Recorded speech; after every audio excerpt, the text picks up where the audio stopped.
Hello chess friends and welcome to your of Chess channel and welcome to the last round of the SuperUnited Rapid and Blitz chess tournament that's going on now in Zagreb in Croatia. We know the winner of this amazing chess event. It's of course the top GM and one of the strongest players in the world, Fabiano Caruana. So congratulations to Fabi. He was, I think, simply the best player now through the 3 days in this tournament. Fabi gained 7.5 points in the rapid section, which was a really incredible result, but gained actually 15 points because the result is, in the rapid section is multiplied by 2. And today also Fabi gained 12 points in the blitz section, so combined Fabi gained 27 points. On the second, third and fourth place we have a shared result. Alireza Firuja, Maxim Vachilagrav and Vasily So, all of them gained 23 points. Maxim Vachilagrav and Alireza Firuja played a better blitz tournament than Vasily, but Vasily played a better rapid tournament than Maxim and Alireza Firuja. I think it was really a crazy tournament with many ups and downs, but also with spectacular games. And we're finishing now this event with an amazing gameplay by the winner Fabiano Caruana against Levan Aronyan from the last round of the SuperUnited Rapid Blitz chess tournament in 2024. Let's see now what happened. It was really crazy game with the white pieces. Fabi opened with the move d4, knight f6 by 11, c4, e6, and now we have the Catalan with the move g3, c5, d5. The game transposes into similar structures like in the Benoni defense. It's of course not the common Benoni because we have played already g2 and we're following of course with bishop to g3, but I think with common strategies, with common plans like in the Benoni defense for sure. We have now the move d6, knight to c3, g6, bishop to g2, normal development, and now here from calcing, rook to e8, very important move by Levan Aronyan, not allowing of course Fabi to play the move e4. We have bishop to f4, very aggressive move, targeting of course the d6 square. Usually what you're trying to do is to reroute the knight then to d to c4, and then you could have a pressure around the square. D6, rook to e1, e4, e5 is also a strategic plan. So very aggressive move here of course by Fabiano Caruana. Bishop to f5, good move I would say also by Levan. He's trying to control further the e4 square. You should never allow your opponent to go with the move e4 now with the white pieces. That's why knight to h4 by Fabi. Fabi doesn't want to tolerate this annoying bishop on f5. Levan retreats. Still we're in common theory, nothing lost. Also it seems strange that you play with the same piece twice in the opening, but actually now the knight on h4 is also a little bit exposed because you can expect some wild tactics like g5 to happen. You could get the fork against the knight and the bishop, so Fabi has to be also careful. Fabi continues with the plan, rook to e1 and follow with e4. We have knight to g4. Now comes the strat. The queen is now open and now the queen is controlling g5, so Fabi has to be careful as I mentioned. We have now knight to f3, knight to d7. Now also a very common I would say strategic plan for black in the Benoni structure. As I said, it's not the Benoni, but we're in sort of a Benoni structure when we have this d6 c5 setup.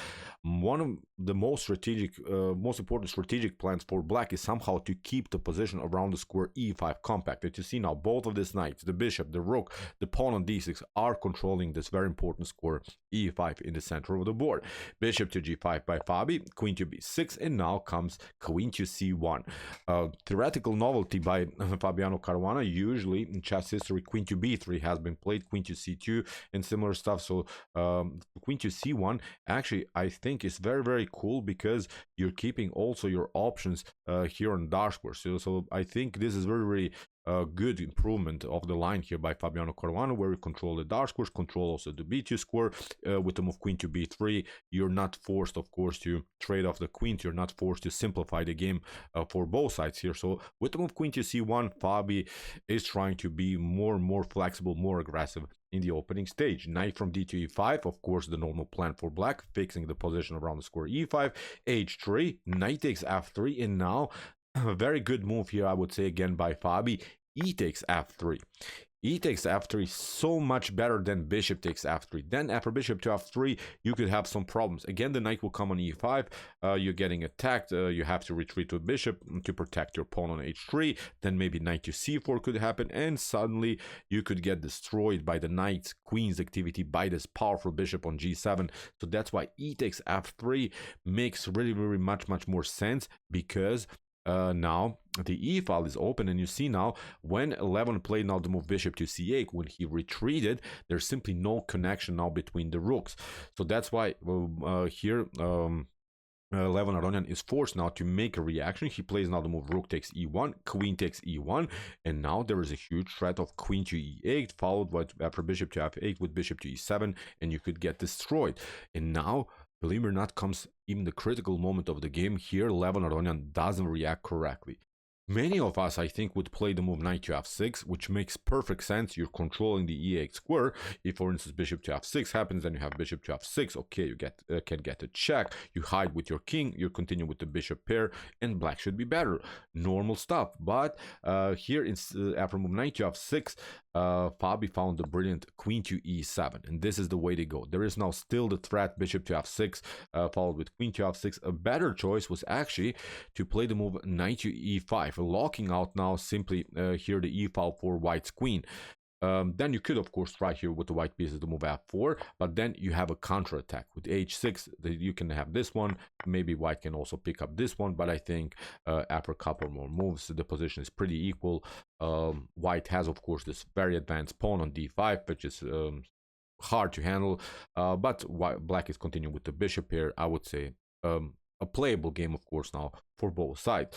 But after queen to e1, as we said, knight to f6 by 11, and now Fabi goes all in with queen to e7, and there's simply not so much that can be done. For instance, you could try queen takes b2, but actually it's not working. You get check, you have to cover. Now we can pick up this one. You can, of course, also pick up the rook on a1, but now we hide. This one is protected. You're trying maybe to play something like queen to e1, not allowing bishop to e7 here, which is very dangerous. But then look at this, knight to e4, and the game should be over here for black. Knight takes d6 can be played, so too much pressure here, simply too much activity against black's king. You cannot move, of course, the bishop because the rook is hanging.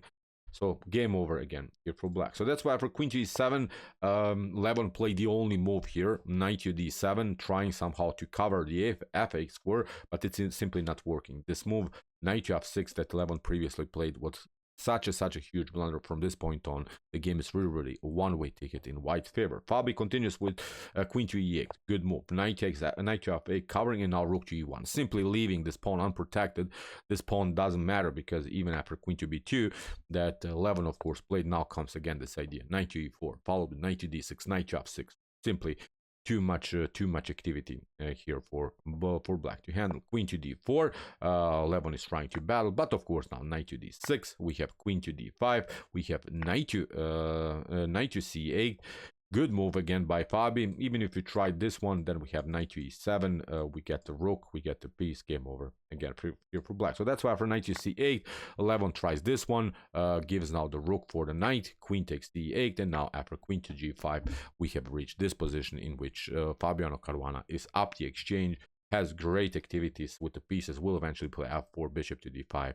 I would even dare to say game over here for Levon Aronian. But of course, Levon is battling. After move f4, he's trying queen to h5, queen takes b7, Fabi grabs some pawns, goes also for the f7 pawn, forces again reaction by Levon. We have king to g2, tiny little improvement of the king, of course, h5, h4. Again, Levon is trying to split somehow the position in front of black's king to do something, but of course, Fabiano Caruana is not allowing that. So a5, a4, king to g7, bishop to c4, Fabi takes, Levon also takes, and now after bishop to f7, obviously completely winning endgame here for white.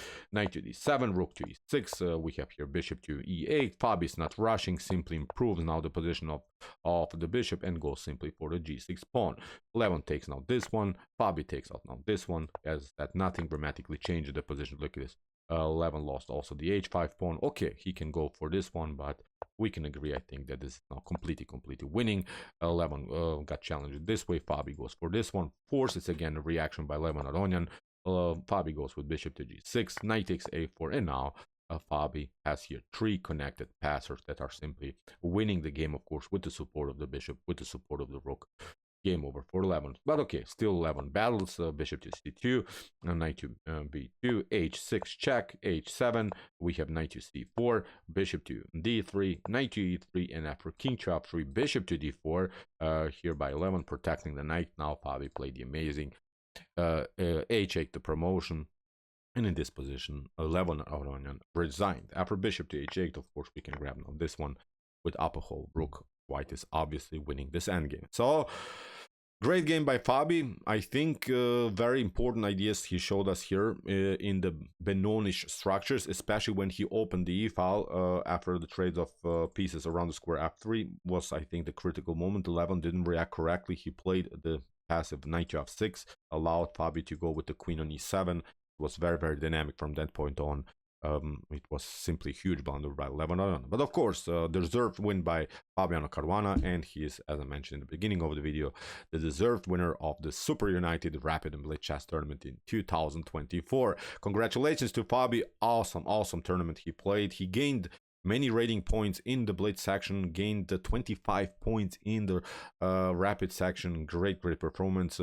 Maxim Vasilyev gained, I think, also 25, 27 points maybe in the Blitz section today and yesterday. So Maxim Vasilyev played really brilliant chess in the Blitz section. Alireza Firouzja also today, like Maxim Vasilyev, finished with 13 points out of the 18 rounds in the Blitz section. So many great players. I think we have seen Wesley So also great in both in Rapid and Blitz chess. Wesley So, you see, we haven't seen him for a while in some top events, but played an awesome tournament, finished on the shared second place with Maxim Vasilyev and Alireza Firouzja.